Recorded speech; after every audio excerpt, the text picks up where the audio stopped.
Você falou de sonho, de inconsciente e tal. O déjà vu é uma falha na Matrix? Cara, que pergunta bacana. Que pergunta bacana. O nosso cérebro ele consegue fazer alguns stand-by de milésimos de segundo. Eu vou te dar a leitura da neurociência em relação ao déjà vu.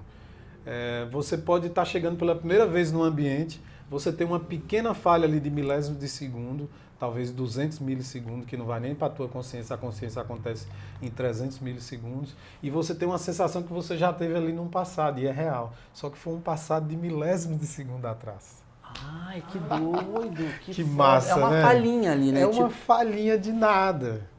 E foi um passado. É mais ou menos como uma ilusão de ótica. Tipo isso? Não, é um pequeno bug mesmo. Imagine a linha do tempo. Pá, cortou, conectou. E aí você tem essa sensação.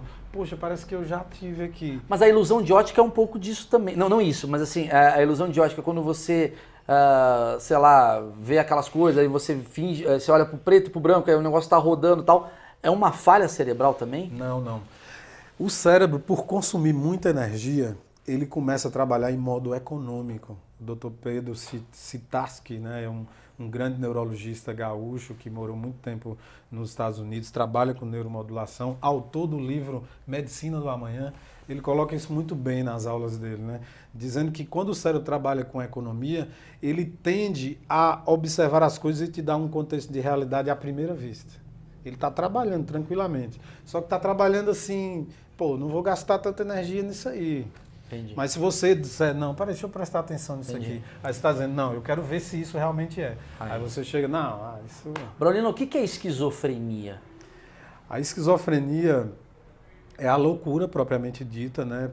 Do ponto de vista psicopatológico, é uma ruptura da noção da consciência entre a fantasia e a realidade. Você perde essa capacidade de interpretar o que é fantasia e o que é realidade. Então você pode, por exemplo, ficar preso em vários contextos daquele seu mundo ali interno e não conseguir fazer uma conexão com o ambiente que você está, por exemplo, né?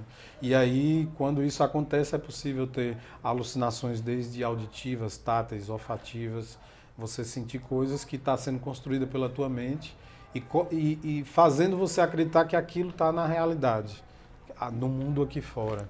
Acho que é a forma mais didática para falar. Tá, eu te fiz uma pergunta lá no começo que eu vou refazer agora, que a gente está falando de alimentação, do intestino e tal. A bebida, ela atrapalha? Cara, o álcool é depressor do sistema nervoso central. Então ele dá um pequeno up ali naquele primeiro momento e depois ele vai deprimindo o sistema nervoso central.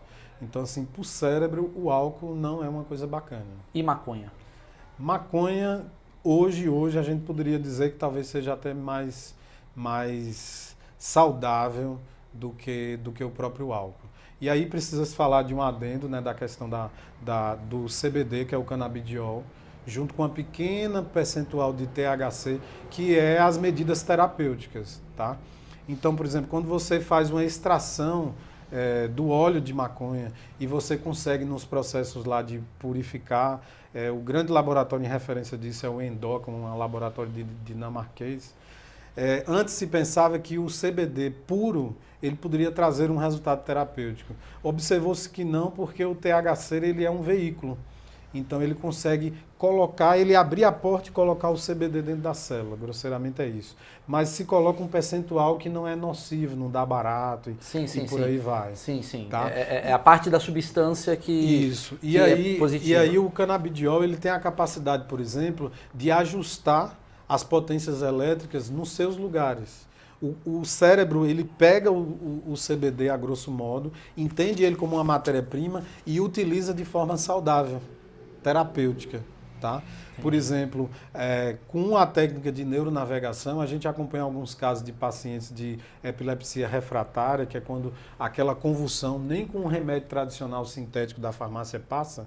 E o uso do CBD a gente vai vendo aumentar o potencial alfa e diminuir os potenciais teta, beta, que são teta, delta, que são potenciais, principalmente o teta, quando ele explode no cérebro, gera o processo da convulsão. Então aquelas ondas lentas de baixa qualidade, elas vão perdendo força e as ondas saudáveis vão ganhando força onde deve se ter. Saquei.